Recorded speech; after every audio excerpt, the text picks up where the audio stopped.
Hello, everybody. Welcome to another episode of the Steam Whistle. And today it is me, joined by Abe, and we're going to be doing I guess you could say like a half. We're a little over halfway through the season, but a sort of check-in, checkpoint kind of episode about what we think about the Tech football season so far, and also what we see sort of ahead in the forecast. As many of you know, Tech football is off to their best start in my lifetime and my dad's lifetime. My dad was born in 1967. This is Tech's best start since 1966, and we're going to be sharing our thoughts on the start and also, what lies ahead. Abe, how are you doing? I'm doing well. Happy to be back on. Thanks for having me as always. And my lifetime as well. I was born in 86. So big moment for all of us. I think I posted on the forum that we're on the other day. What a time to be alive, right? Yeah, it really is. What I do want to say is, I've seen a lot of people grouping us in with Indiana and Vandy on why this season is so crazy. And yes, it's our best start in a while. But damn, did Jeff Collins really hurt our brand and reputation? Because people are really surprised, and I'm like, no, this is the way it's supposed to be. Georgia Tech is supposed to be good at football. Yeah, it's one of those things where, you look at Indiana's coach and their quarterback, you look at Vanderbilt's coach and quarterback, you look at our coach and quarterback, right? So all of us have similar stories. They're all great academic schools, all that kind of stuff. But still, the history of Georgia Tech football, I think that if we polled any random college football fan, they would be able to name a lot of former and current NFL players that played at Georgia Tech, and very few for the other two.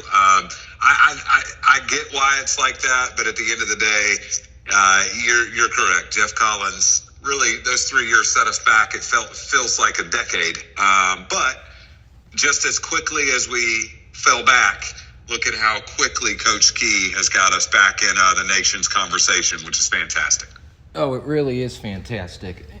What was funny is, this start of the season kind of reminds me of the 2014 team, although we're 7-0 and they had 2 losses. But outside of the games that we really were supposed to win, being Temple and Gardner-Webb, we have not really dominated anybody, which is kind of scary, but in a way it also makes you feel good in that this team is able to get through adversity. What are your thoughts on that? Are you worried about that in the future? Because do you think that will catch up, or do you think that it has been a good thing?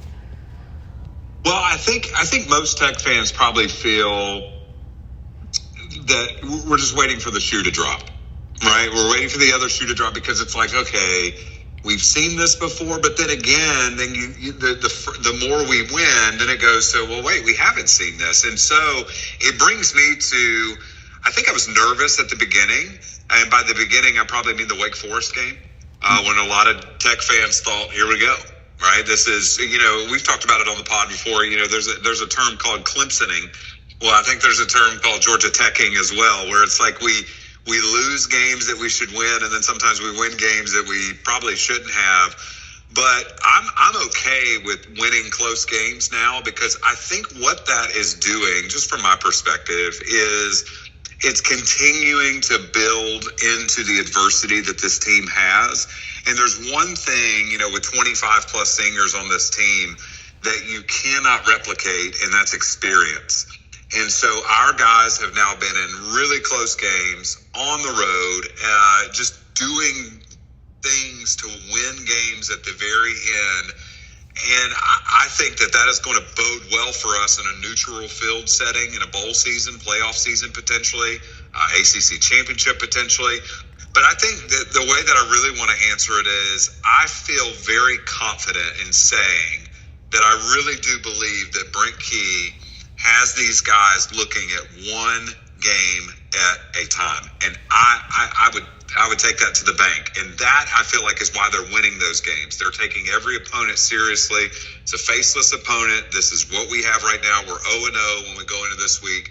And that's why this is different than maybe years past, where I'm like, okay, we got Syracuse this week. I don't feel comfortable. Oh, gosh, we might lose this one. All that kind of stuff. I really feel like he's got our group of guys really focused. Yeah, I will absolutely agree on that. He has had them focused for every opponent. And, of course, the Bowling Green loss 2 years ago, I feel ever since then he has really tried to get his team to do that, and rightfully so. What is interesting that I'm thinking, of course, we're ranked 7 in both polls. I was surprised they put us that high. I really was, because our schedule, yes, you can't control who you play, but our best win is Clemson, and Clemson has turned out to not be as good as anybody thought they would be. So where do you think, assuming we beat Syracuse, assuming we have, whether it's by 1 or by however, I think the spread's 17, assuming we win that game, where do you think the CFP poll, which I believe comes out a week from last Tuesday, so it comes out next Tuesday, where do you think they would put us? I would say probably a little lower, because they take strength of schedule a lot into consideration. Yeah, I'm thinking, and I want to say something back to your question that I just thought about just a second ago too. But to answer this one first, I think that we will probably be 8th. Is what I could see. I don't see a first round bye, right? Like that's just not where I see. Yeah. I think that we're a fringe home field advantage team in the playoffs. If we can take care of business and run the table, I think that's well deserved. But I would think 8th or 9th right now is the model where I see us. And to be honest with you, as long as we're in the top 12, I could care less. Yeah. I think that let the rest of that take care of itself, because one of the things, Daniel, I think I saw this posted the other day, Florida State hasn't won an ACC game in 2 years, but they beat Alabama.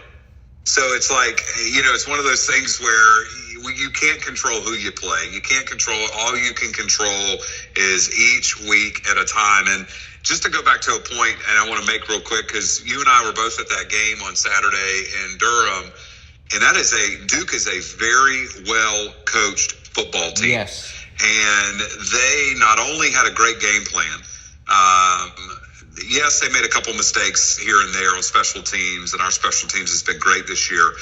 But by us and they put up 8 points there at the very end. So at the end of the day, we were going to beat them by 2 touchdowns. And this is a team that's very well coached and a team that was coming off a bye.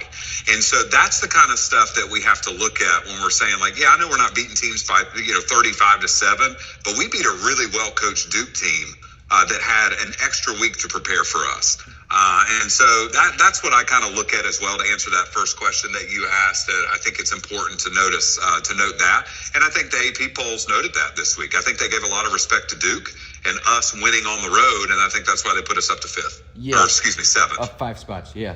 And I'll say another, I blamed a lot of the first half against Wake on Faulkner. A lot of people were yelling at me, why did you not blame Faulkner for the first half against Duke? I was pretty calm at halftime against Duke, because going into this game, I knew that Duke was I predicted us preseason to lose to Duke, and I picked us last week to lose to Duke. I thought last week that Duke was going to pull the upset.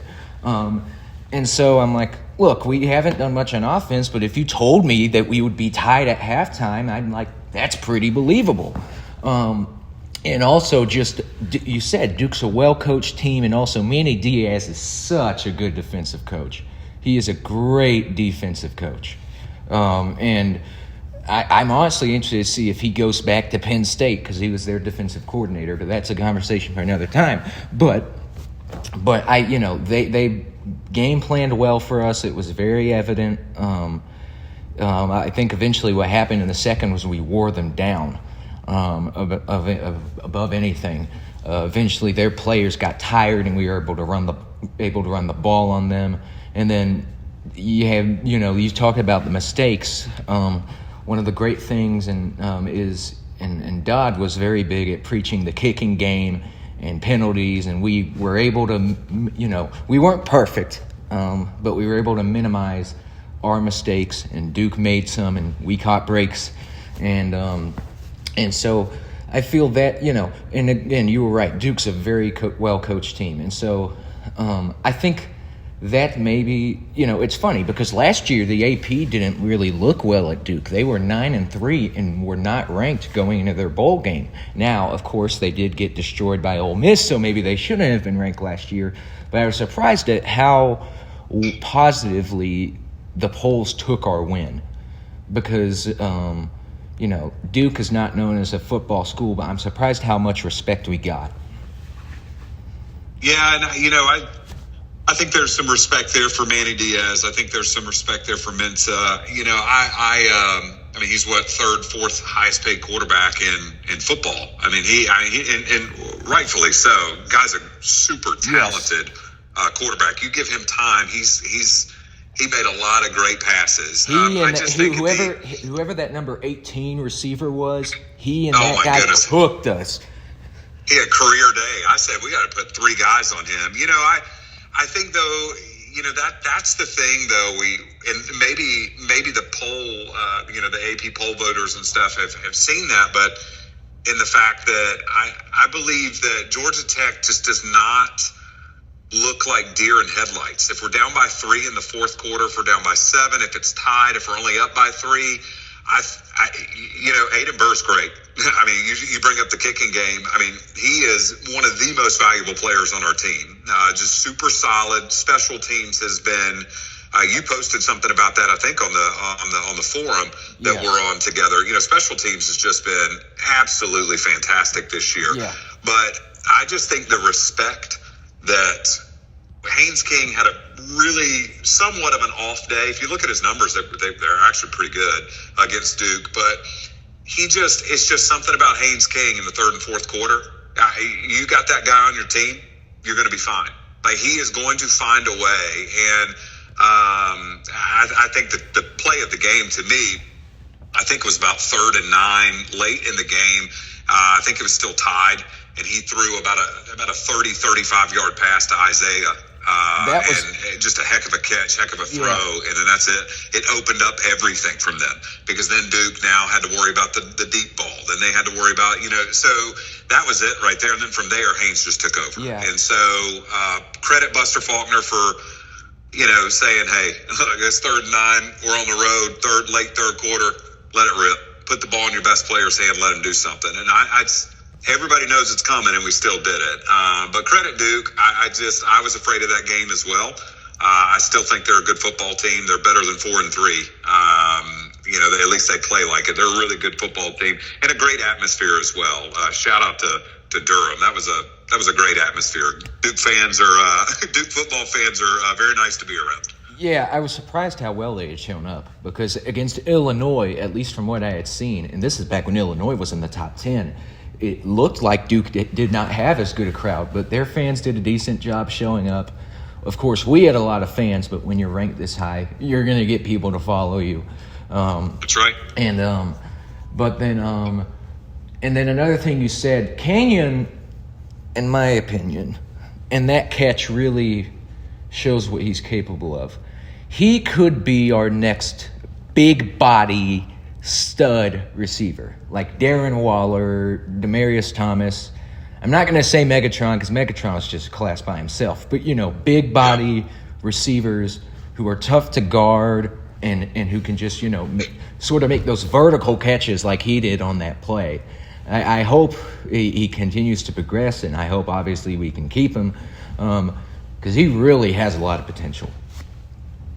Well, somebody said something the other day. I was reading through something on social media, and I tend to agree with this. Think about Isaiah Camion and Aaron Philo next year.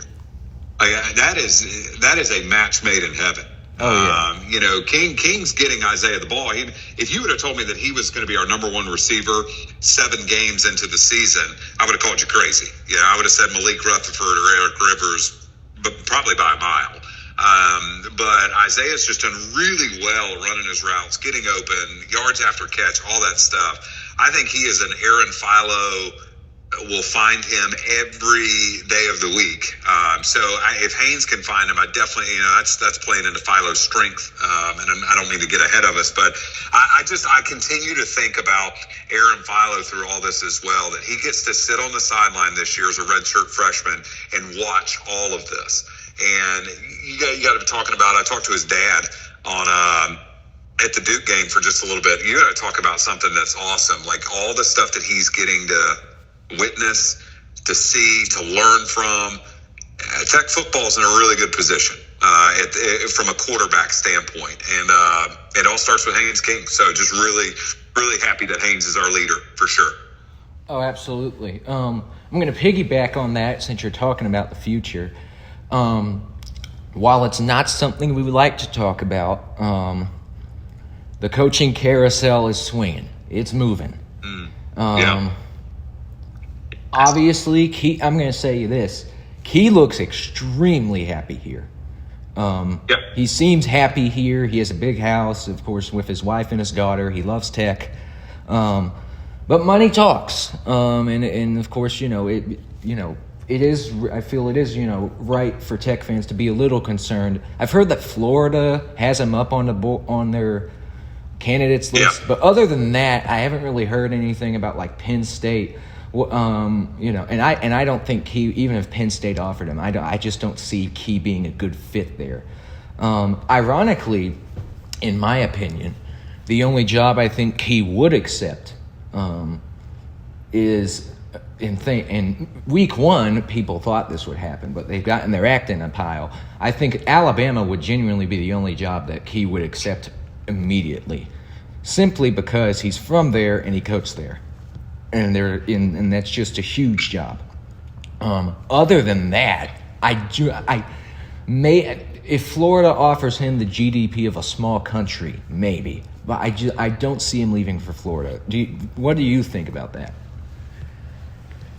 Yeah, I'm not nervous about Brent Key leaving. I think first off, kudos to him for being in conversations. He's going to be in conversations from here on out on job openings. That's just, when you're doing well, people love you. So I think that when you look at our new AD, who I think is Ryan Alpert's done a fantastic job since taking over. I thought that was going to be a worse of a transition, when Jay Batt left, but it's been a great transition, almost to the fact of I feel like Ryan Alpert's been there the whole time. So kudos to Tech for that hire. I think he's done great. And then, of course, President Cabrera. I don't think you, like me and because we're Tech football fans and Tech athletic fans, but having a president on board is everything. And so, Key does have the keys to the kingdom right now. And so I'll tell you who I actually put them in the same boat with each other. And if this guy leaves, if this coach leaves, then I would be a little bit more nervous. But I think of Jeff Brom at Louisville. So, Louisville guy, he's back at his alma mater, seems very happy. His name's out there a lot. I don't think he's leaving either. I think him and Key realize what they have in the fact of, I'm at my alma mater, I'm going to get whatever I want. Because Georgia Tech, especially as they continue to do well this year, more money is going to come into the program. More guys are going to want to transfer there this spring and summer and all that, which is going to be great. But that's going to just make, a school come around, and then Alpert's going to say, all right, look, Key, we're going to extend you just like Indiana did. So if Indiana's able to do it, gosh darn it, Georgia Tech better be able to do it. Now, I'm not saying give them a 10-year, $90 million deal, but I think that Brent Key has shown that he can turn this program around. He already has. And so I think he'll get an extension at the end of this year. I don't see why he doesn't. But if I could put it on a percentage, Daniel, of how nervous I am of him leaving in the next probably 3 to 5 years, maybe 5%. I just don't see it happening. That's fair. I would say I joked on the message board. You may have seen it where people talk. There's a board talking about this. And I said, if he beats Georgia, give him the Paul Hewitt contract. That's right. That's right. Yeah. And that's another thing, like Paul Hewitt, Paul Hewitt, for what it's worth, probably would have stayed a little bit longer if he would have had the same, president and athletic director that we have now. So, like, that means a lot. And I also think that Brent Key, one of his mentors is Nick Saban. And Nick is Coach Saban, one of the best coaches of all time. We know that. Arguably the But arguably the best, and there's just very few people like him that come around. And he has said it multiple times, even on game day, that like Brent is in such a great position at Georgia Tech and all of that. It's a great football school. So like, I just think it's probably cool for Coach Key to hear his mentor saying like, hey man, like why move? The grass isn't always greener. Grass is green where you water it. And so therefore you're at a great place. You're at the place you want to be. You can call all the shots, do whatever you want to do. And I think Coach Key knows that now. But I also think that he doesn't have a big head about that either. Like he's grateful for it. And most importantly, he's got all those players bought into it too. So yeah, I think we'll probably see Buster Faulkner, of course, take a job in the next, I would think, year or two. But that's going to come and go. But hey, our defensive coordinator is undefeated. Come on now. Yes. So he's undefeated at Georgia Tech. So he's probably, Blake Gideon's like, this is great. I am surprised. Well, I knew going into the year that our defense, we lost a couple of guys on the D-line. We lost Biggers and then Young Jewin. We lost Sylvain. So I knew going into the year, new coordinator, I'm not going to have, the strength of our team was our offense. But something that I found out earlier is our defense has held every team we've played underneath their season scoring average this year. Mm-hmm. And that surprises me. That surprises me a little bit. This defense kind of reminds me of the 2014 defense in that they had a lot of bend but not break drives. They're not going to be a dominant force all the time. They're not going to, if it's a 3-and-out, great. But this isn't a defense where you expect a 3-and-out to happen all the time. Again, if you're playing a team like Duke, they're going to give up the points, But they're able to make plays when you need them to make plays, and they'll keep you in a game. And that's what you ask for of a defense. And so I'm really proud of the group because they've done better than I thought they would be. Yeah, they've definitely superseded expectations. I like the new defense and the fact that I do think they're quicker on the ball. And they talked about this in Charlotte and in preseason, where they really are, no pun intended, swarming to the ball. They're all over the ball.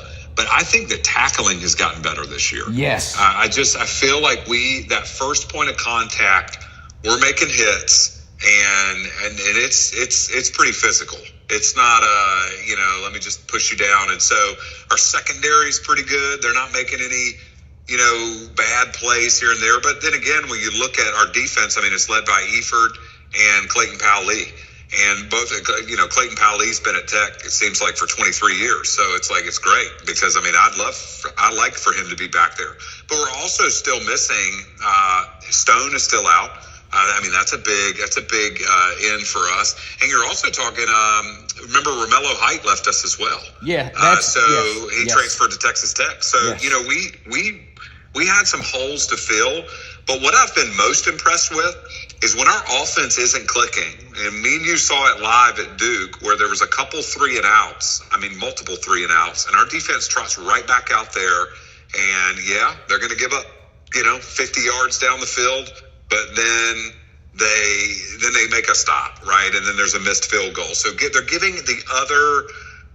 We know that defense isn't our strength, but it also isn't going to kill us. Yes. Our strength is offense and special teams. And so they're going to put those two units in the best position possible. And that's all you can ask for your defense. Is this a championship level defense?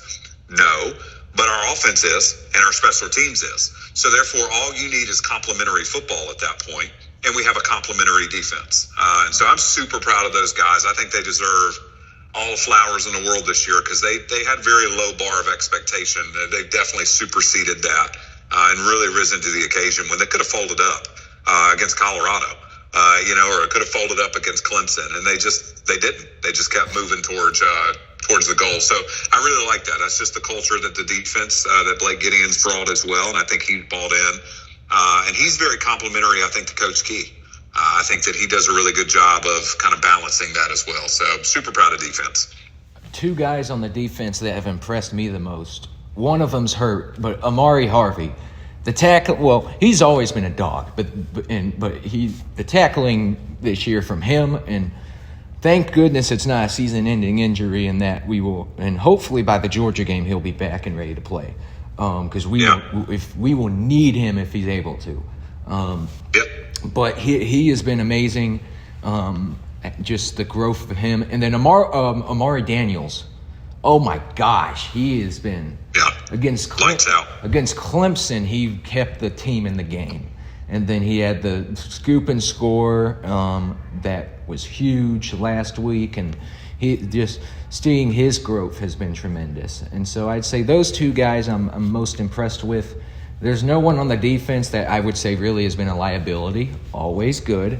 And you're right, they've complemented the other two phases of our team pretty well. So now looking at the horizon, we got Syracuse this week. This would be a game I'd be a little nervous about if their starting quarterback was still healthy, and he's not. Now, of course, the team needs to be as focused as possible, but as fans, I don't think we should be too worried about this. But Fran Brown is a hell of a coach. So he's going to, they're going to give us their best shot. I think we win by 13. I think Cuse covers. The spread 17.5, but I think we win 30-17.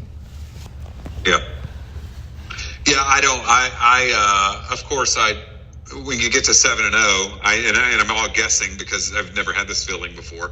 None of us have. So, but like I'm guessing that every game makes me nervous. As a fan, I approach it just like Coach Key and the guys of like, okay, it's just one more game. You want to start daydreaming, and you want to say, oh my gosh, we're like 5 games away from being in the playoffs. Like, this is crazy.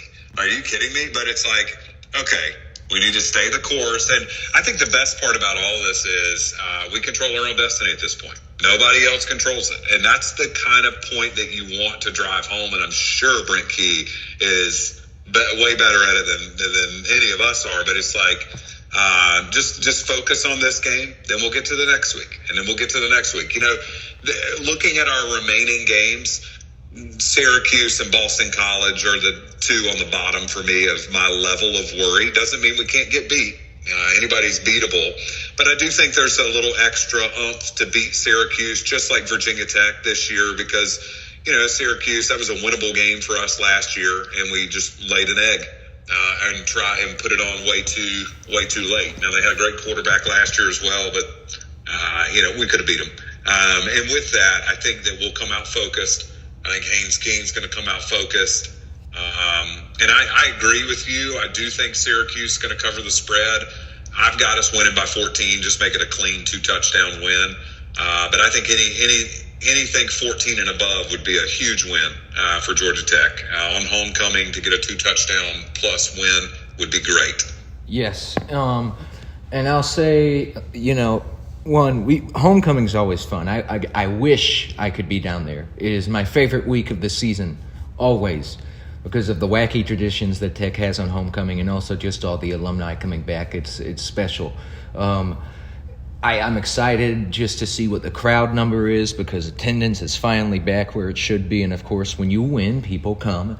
And finally, the alumni who were turned away after Collins and who were alienated, they're finally coming back to games. And so hopefully it's near a sellout, if not a sellout this week. And then I would say left on our schedule outside of the last game of the year, which, even if Georgia was having a down year, which they're not, that game always worries me. But I would say besides Georgia, the only teams that worry me, I would say State worries me a little bit, simply because their fan base is rowdy, and that's a little bit of a difficult place to play. But how about Pittsburgh, man? They benched their experienced quarterback, and this freshman has just been balling for them. And they blew out BC, which, BC's not good. They're having a very bad year. But then last week I think they 2 weeks ago they beat Florida State in Tally, And now they beat Syracuse. And so I think they have 2 losses. One of them is, funny enough, one of them's against a terrible West Virginia team. But again, since this quarterback has taken the helm, they're 3-0. And so that game worries me, I would say, the most out of everyone else. Yeah, I'll have to wait to see what. I mean, I think Pitt and State play each other this weekend, right? So if it's a double-edged sword for us, because if you kind of want State to win, because then it gives Pitt an additional loss. The more 2-loss teams, the better, because it gives you some cushion in the ACC. But that's why Control Your Destiny, just win everything. But I feel like if State wins, that gives them a little bit more staying power to stay on top of the standings, a little bit above the middle of the pack. If at the end of the day, that State game's not going to worry me if it's a noon game in Raleigh, because it's going to be very low attended. It won't be as rowdy. There's a 6-day hold on that game. So if that becomes a night game, that game could be a little dicey, because it's going to be a very hard place to play, much harder than Duke, much harder than Wake Forest. And so it'll be more like Colorado. And we handled that well, but we also were loose and didn't have the pressure of the world on us. So I'll be anxious to see what time that game is. Pitt being at home is going to be great. Pitt doesn't really have, though. I mean, they have back-to-back. They have us in Miami at the end of the year. So we'll see. I rank them in order, just like you do. Georgia, of course, and then Pitt, and then State. Those we would probably agree with those 3. Yeah. And then Boston College and Syracuse. So I am I posted this on a message board the other day, and nobody's really gone after me. I don't think Miami makes it to Charlotte. I don't. I think they're going to lose to Pitt. They may lose to SMU. Carson Beck, I wish he was still at Georgia. The guy, So I think right now, I think we're on a crash course for UVA and Georgia Tech and Charlotte. Play that for what it's worth. I know we just need to take care of business right now. But if you look at UVA's schedule and if you look at Georgia Tech's schedule, both of them can take care of business. We'll see. We'll see what happens. I'd rather play Miami. Why not? Right? It helps. But at the end of the day, you just want to get there. You just want to be playing there first. Well, I got 2 things to say from what you just said. I got to admit, and I kind of drank the Miami Kool-Aid last year, but I was drinking the Miami Kool-Aid this year because, yes, he had a terrible performance against Louisville. But other than that, like the first, was that their 7th game of the, I think so. Their first 6 games of the year, Beck looked amazing. He looked fantastic. And then he just has that terrible game, and I'm like, dang. But also kudos to Louisville's defense. That last pick, obviously Beck shouldn't have thrown it, but that was more of an amazing defensive play than a boneheaded offensive play. But again, 4 picks, that's never good. We'll see where Miami goes from here. I think maybe they lose one more. I'm of course a little more high on them than you are because I feel their defense is better. But I don't think SMU beats them. Pittsburgh may beat them, but I don't think SMU beats them. And then the second thing I want to say is how fun would it be and poetic would it be for 35 years after 1990 for us not only to open with Colorado, but for the ACC to be decided between Georgia Tech and Virginia. You can't beat it. That would be crazy. And thank goodness they're not on our schedule in the regular season. After a year, obviously people have been saying Tech hasn't played nobody or whatever, and it's but we've been due to have this kind of schedule, especially. I was about to say, yeah, people that say that don't understand what Tech has had to go through for what seems like a decade of just really bad scheduling. And at the end of the day, let's put it, for what it's worth. Duke had a bye. Wake had a bye. Forest.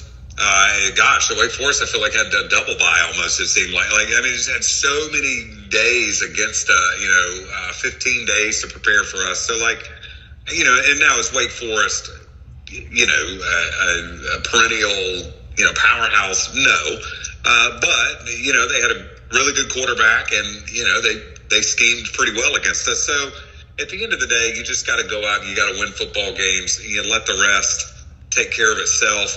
If we really want to take a look at a schedule, look at Miami's schedule.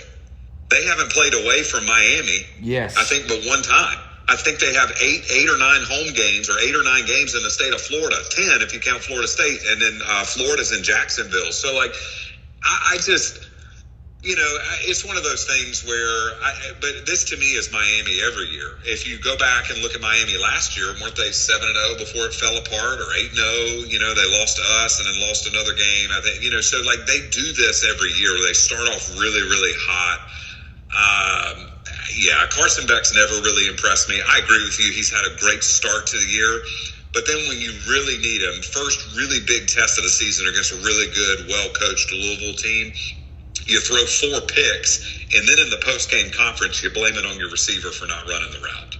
That's just what you're not going to see from a Brent Key coached team. Yep. I could never see Haynes King, and I don't want to just say Haynes. I think Aaron Philo too. They would never blame it on Malik Rutherford. Yeah. Hey, I was quarterback. I made it. And anyways, that's just me because he's a Georgia guy through and through. And then he went to Miami, 2 teams that I can't stand. Yeah. But I can't stand Miami. But at the end of the day, I'm happy for everything that's happening for Virginia. If it wasn't for an errant safety call, Washington State may have beat them on Saturday. So I don't know how good they are. I really like Tony Elliott, their coach. I would have been high on him for coming to Georgia Tech when we got Jeff Collins instead. But long story short, you're right. Poetic justice, man. And then just to make it even better, let's say we play. Let's dream here. Let's say we play Virginia in the ACC championship game. We run the table. Then we get a first-round bye in the playoffs, or our first-round game is at home and it's against Vanderbilt. Come on now. And a little rematch of last year's bowl game. Diego Pavia versus Haynes King.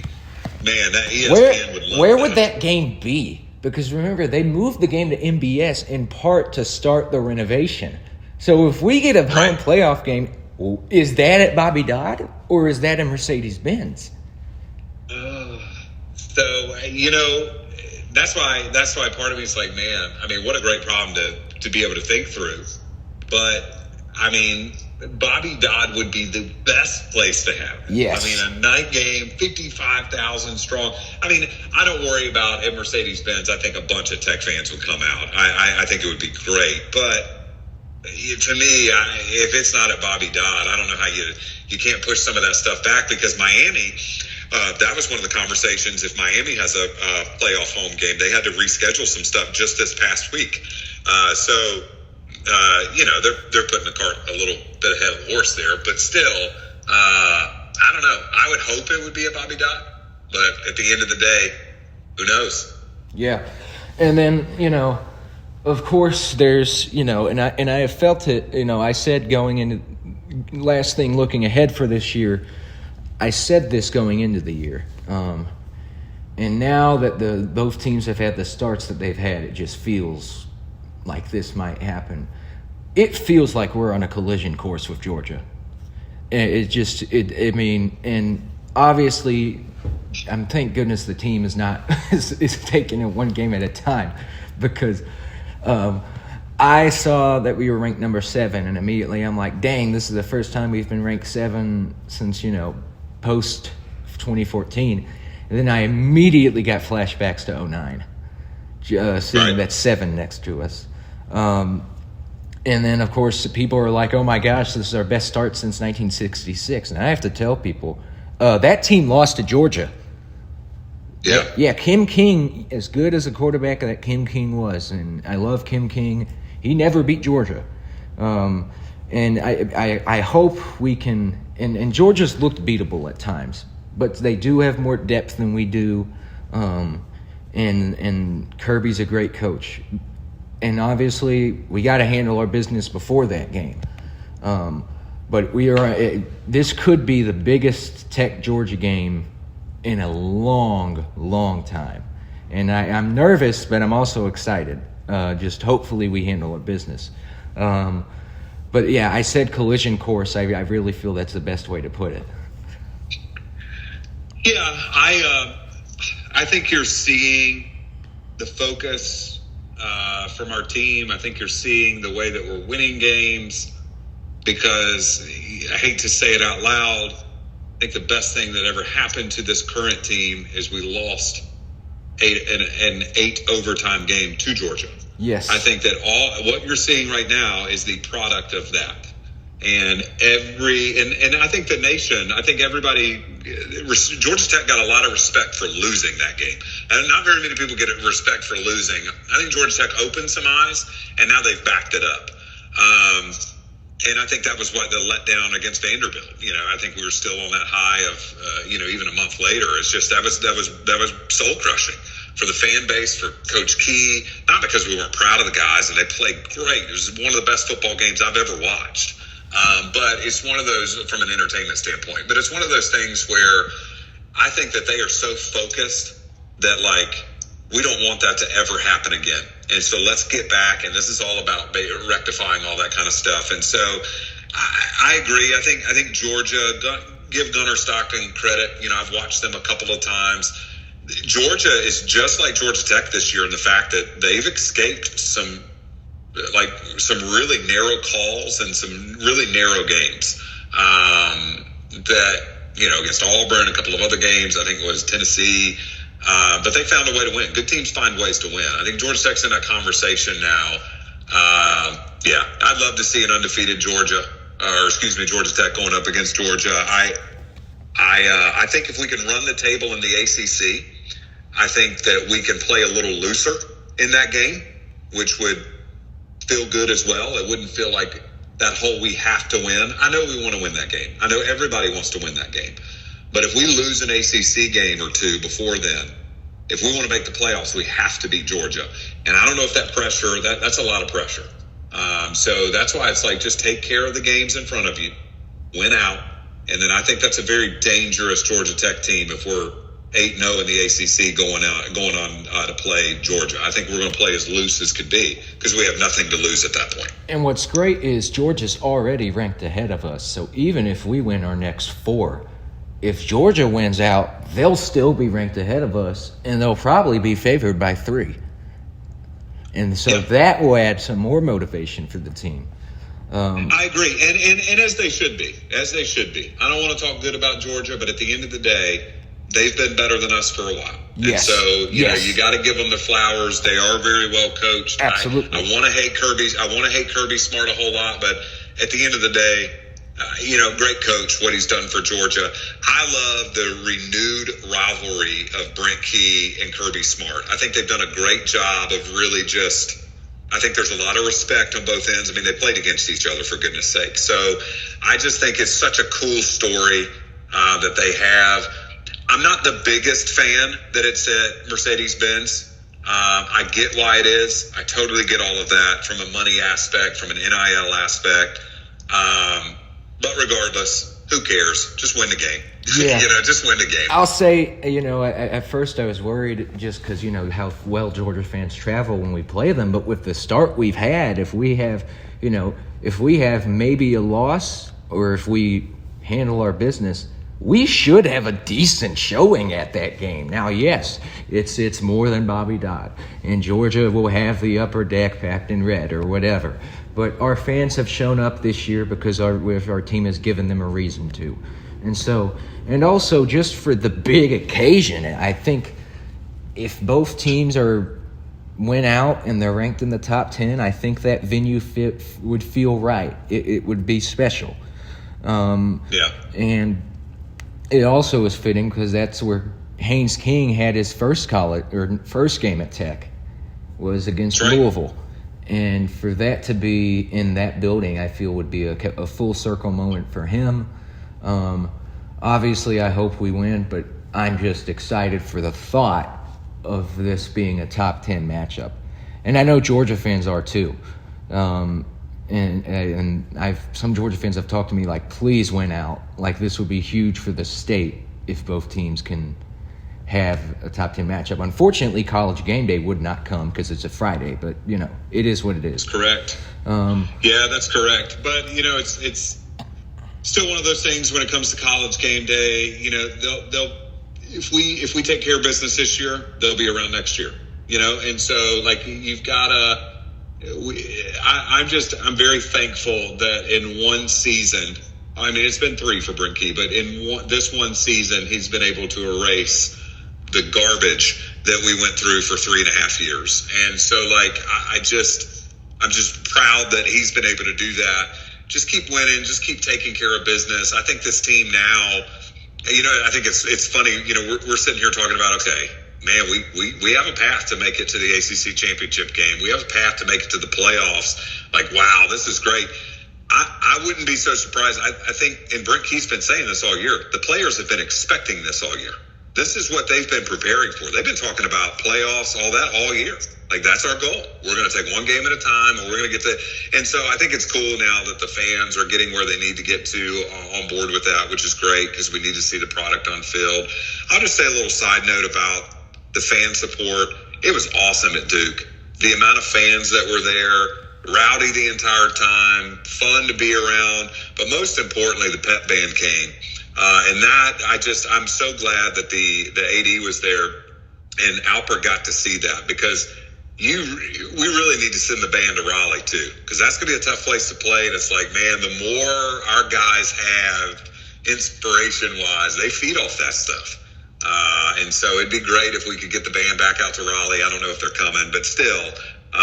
Just a great atmosphere, and Tech fans, there's a lot to be excited about right now with football. Yeah, and the Virginia Tech game, I was there, just one. I don't know the last time that until that game, maybe like 2018, I don't even know, that I had seen the Upper East not only full, but full with majority Tech fans.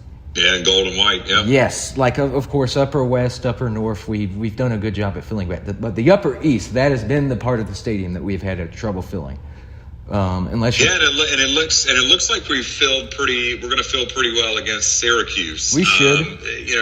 Syracuse isn't going to travel as well, of course. They're having a down year. Of course, you already mentioned about their quarterback, which I hate for them, but good for us this year. But it's one of those things where, I think we just put a deal out where it's like 20% off. A family of 3 or 4 or 5 comes, and when I was looking through the seats that were left, it's slim pickings. Which is what a great problem to have. So for a noon game, I think it's going to be great for ESPN to see that again, and for all the people that give. And I know you probably know this because you're a football connoisseur, but it's like that ESPN noon game. That is not a slap in the face at all. That's respect, because there's a lot of eyeballs on the noon game on ESPN. So our viewership numbers have been going up, which only helps our program in the long run. So yes. I'm not really against 12 noon games on ESPN because on the back end, it's really good for our school. Yes. I as much as I miss, and I hope that Pitt game's a night game. I really do. Yeah, me too. That would. Somebody posted about that though, Daniel. What do you think? I was going to ask you about that on this episode. What would you think? Do you think that we would want a 7:30 or 8 o'clock kickoff against Pitt? Because then we have a slugfest against Pitt. Where almost if we win, we're going to go to the ACC championship, and then we got to turn around and 5 days later play Georgia. Yeah. Maybe 3:30. I think 3 hours that much of a difference. I don't know.